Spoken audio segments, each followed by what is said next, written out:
La servante enfonce la tête de Thibaut sous l'eau.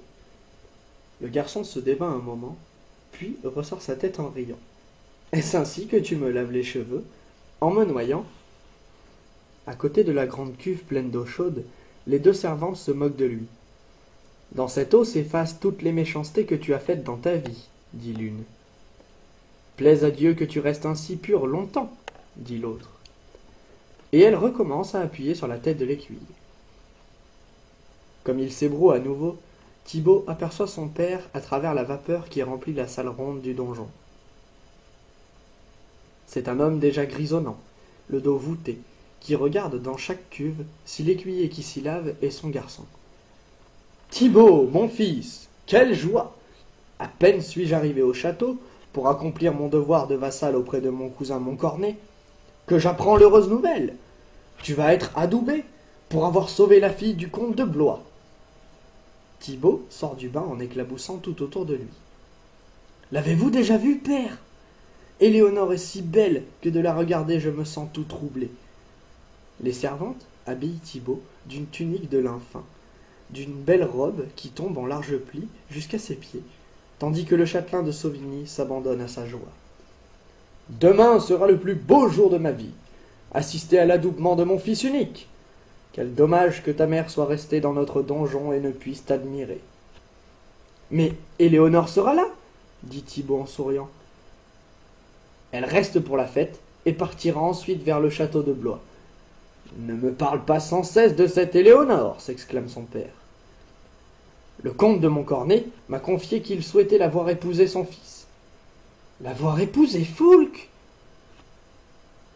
Sur le visage de Thibaut passe l'ahurissement, puis la consternation.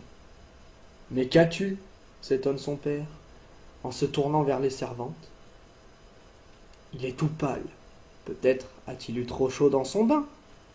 La jeunesse d'aujourd'hui n'est guère résistante. Et le châtelain secoue son fils par les épaules. « Allez, fils, de la hardiesse !» Thibaut se passe la main sur le front et déclare d'un ton rêveur. « C'est que j'ai vu une image de cauchemar. Un fourbe méprisant et déloyal s'approchant d'une demoiselle. C'était comme le loup auprès d'une brebis, comme la servante l'interrompt.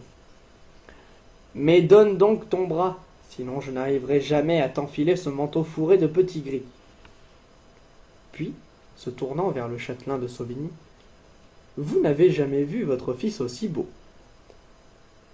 Maintenant, le voilà prêt pour la veillée de l'adoubement. » Dans le donjon de bois du château de Montcornet, Éléonore et les seigneurs se tiennent debout, près de la fenêtre ouverte. Tous deux regardent la campagne. Le soleil décline à l'horizon, et, sur le chemin qui conduit à l'église, s'éloignent les futurs chevaliers, lavés, parfumés et richement habillés. Foulques, le seul enfant vivant du seigneur de Montcornet, un long jeune homme de 17 ans, est en tête du cortège. Thibaut marche à reculons pour regarder à la fenêtre la demoiselle de son cœur. Éléonore rit. Thibaut de Sauvigny est très amusant. Oui, c'est un garçon joyeux et turbulent. Son père est mon cousin, mais fort pauvre. Il vit sur une motte misérable. Cela n'empêche pas son fils d'être amusant, réplique la jeune fille. Le seigneur de Montcornet examine attentivement Éléonore. C'est un homme au regard doux et triste qui s'exprime d'une voix lente. « Je ne resterai pas longtemps seigneur de ce fief, dit-il. Seriez-vous malade ? Non, ma santé est bonne. Écoute-moi, je souhaite que tu épouses mon fils, Foulques. Tu es belle et joyeuse, et je ne veux pas me marier, déclare sèchement Éléonore. Le seigneur de Montcornet sourit. Pour le moment. Mais sache que bientôt mon fils demandera ta main à ton père. Mon père ne fera rien contre mon avis. Éléonore regarde le seigneur en riant et ajoute. Pour commencer, je verrai demain, au cours des cérémonies de l'adoubement, si votre fils est le plus preux des chevaliers. Le seigneur de Montcornet rit de bon cœur. Depuis la mort de ma chère femme, c'est la première fois que je ris. Tu es la plus gracieuse jeune fille que je connaisse.